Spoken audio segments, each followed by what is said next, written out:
I want my potential homeowner, when they're standing in the driveway, to look up and to just be wowed by what they're seeing.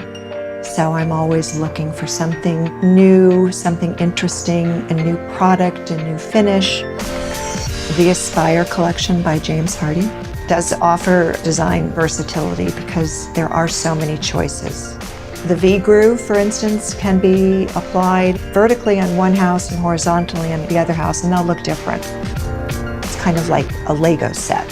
You know, if you just have a basic block and you have all these other different components, it makes your final finished house much more interesting. James Hardie makes the artisan lap siding in different depths. You notice that when you're driving down the street. That allows me to make every home I design look a little bit different.